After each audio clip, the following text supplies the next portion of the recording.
Hello friends. How are you feeling today? Do write in the comments. I hope everything is good. Best of the luck for today. Keep smiling.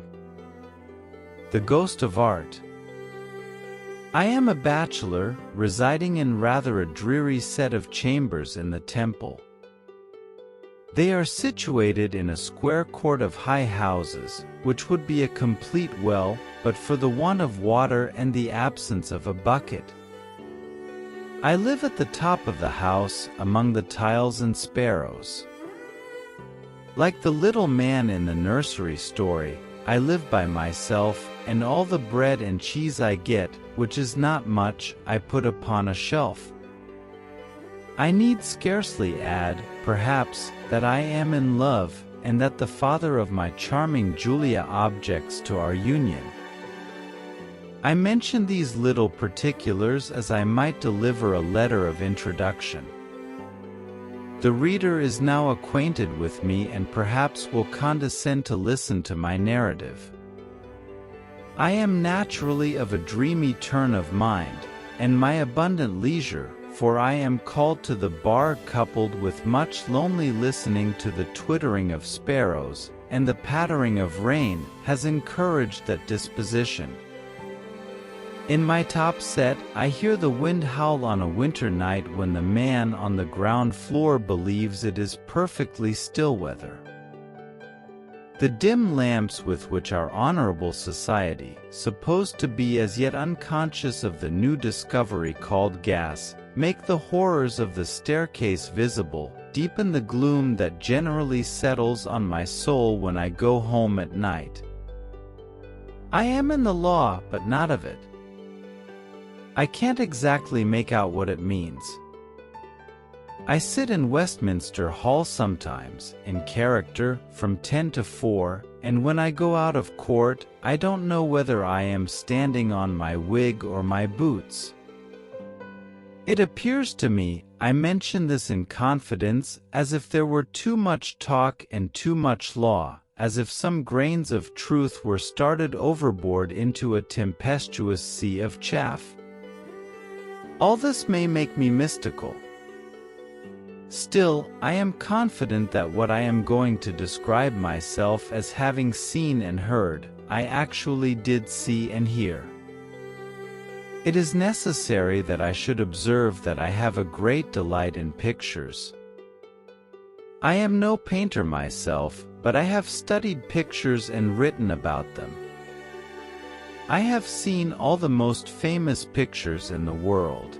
My education and reading have been sufficiently general to possess me beforehand with a knowledge of most of the subjects to which a painter is likely to have recourse, and, although I might be in some doubt as to the rightful fashion of the scabbard of King Lear's sword, for instance, I think I should know King Lear tolerably well if I happened to meet with him. I go to all the modern exhibitions every season, and of course, I revere the Royal Academy. I stand by its 40 academical articles almost as firmly as I stand by the 39 articles of the Church of England. I am convinced that in neither case could there be, by any rightful possibility, one article more or less. It is now exactly 3 years ago, this very month, since I went from Westminster to the Temple, one Thursday afternoon, in a cheap steamboat. The sky was black when I imprudently walked on board. It began to thunder and lighten immediately afterward, and the rain poured down in torrents. The deck seeming to smoke with the wet, I went below, but so many passengers were there, smoking too, that I came up again, buttoning my peacoat, and standing in the shadow of the paddle box, stood as upright as I could, and made the best of it. It was at this moment that I first beheld the terrible being who is the subject of my present recollections. standing against the funnel, apparently with the intention of drying himself by the heat as fast as he got wet, was a shabby man in threadbare black, with his hands in his pockets, who fascinated me from the memorable instant when I caught his eye. Where had I caught that eye before? Who was he? Why did I connect him, all at once, with the Vicar of Wakefield, Alfred the Great, Gil Blas, Charles II, Joseph and his brethren, the Fairy Queen, Tom Jones, the Decameron of Boccaccio, Tam O'Shanter, the marriage of the Doge of Venice with the Adriatic, and the Great Plague of London?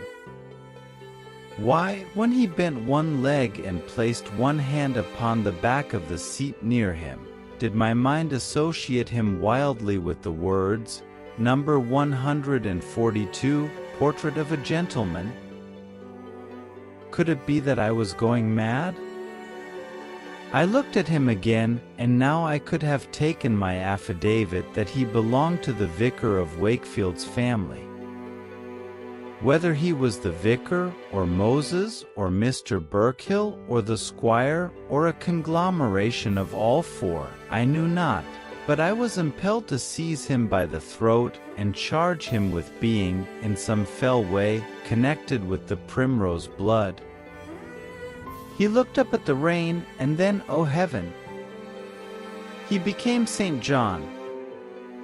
He folded his arms, resigning himself to the weather, and I was frantically inclined to address him as the spectator, and firmly demand to know what he had done with Sir Roger de Coverley. The frightful suspicion that I was becoming deranged returned upon me with redoubled force. Meantime, this awful stranger, inexplicably linked to my distress, stood drying himself at the funnel, and ever, as the steam rose from his clothes, diffusing a mist around him, I saw through the ghostly medium all the people I have mentioned, and a score more, sacred and profane. I am conscious of a dreadful inclination that stole upon me, as it thundered and lightened, to grapple with this man or demon and plunge him over the side. But I constrained myself, I know not how, to speak to him, and in a pause of the storm, I crossed the deck and said, "What are you?" He replied, hoarsely, "A model." "A what?" said I. "A model," he replied. I set to the profession for a bob a hour. All through this narrative I give his own words, which are indelibly imprinted on my memory. The relief which this disclosure gave me, the exquisite delight of the restoration of my confidence in my own sanity, I cannot describe. I should have fallen on his neck but for the consciousness of being observed by the man at the wheel. "You then," said I, shaking him so warmly by the hand, that I wrung the rain out of his coat cuff, "are the gentleman whom I have so frequently contemplated, in connection with a high-backed chair with a red cushion, and a table with twisted legs." "I am that model," he rejoined moodily, "and I wish I was anything else." "Say not so," I returned. "I have seen you in the society of many beautiful young women, as in truth I had, and always, I now remember, in the act of making the most of his legs." "No doubt," said he. "And you've seen me along with wares of flowers, and any number of table kivers, and antique cabinets, and various gammon." "Sir," said I, "and warious gammon," he repeated in a louder voice. "You might have seen me in armor, too, if you had looked sharp. Blessed if I hadn't stood in half the suits of armor as ever came out of Pratt's shop, and sat, for weeks together, a-eating nothing, out of half the gold and silver dishes as has ever been lent for the purpose out of Stores's, and Mortimer's, or Garrett's, and Davenport's." Excited as it appeared by a sense of injury, I thought he would never have found an end for the last word. But at length it rolled sullenly away with the thunder. "Pardon me," said I, "you are a well-favored, well-made man, and yet, forgive me, I find, on examining my mind, that I associate you with, that my recollection indistinctly makes you, in short, excuse me, a kind of powerful monster." "It would be a wonder if it didn't," he said. "Do you know what my points are?" "No," said I, "my throat and my legs," said he. "When I don't set for a head, I mostly set for a throat and a pair of legs. Now, granted you were a painter, and were to work at my throat for a week together, I suppose you'd see a lot of lumps and bumps there, that would never be there at all if you looked at me, complete, instead of only my throat. Wouldn't you?" "Probably," said I, surveying him. "Why, it stands to reason," said the model. "Work another week at my legs, and it'll be the same thing. You'll make 'em out as knotty and as knobby, at last, as if they was the trunks of 2 old trees. Then, take and stick my legs and throat onto another man's body, and you'll make a regular monster. And that's the way the public gets their regular monsters, every first Monday in May when the Royal Academy exhibition opens." "You are a critic," said I, with an air of deference. "I'm in an uncommon ill humor if that's it," rejoined the model, with great indignation. "As if it wasn't bad enough for a bob-a-hour, for a man to be mixing himself up with that there jolly old furniture that one you'd think the public know the weary nails in by this time, or to be putting on greasy old oughts and cloaks, and playing tambourines in the Bay of Naples, with Vesuvius a-smokin' according to pattern in the background, and the wines a-bearing wonderful in the middle distance, or to be unpolitely kicking up his legs among a lot of gals, with no reason whatever in his mind. But to show 'em as if this wasn't bad enough, I'm to go and be thrown out of employment too." "Surely no," said I. "Surely yes," said the indignant model. "But I'll grow one." The gloomy and threatening manner in which he muttered the last words can never be effaced from my remembrance. My blood ran cold. I asked of myself, what was it that this desperate being was resolved to grow? My breasts made no response.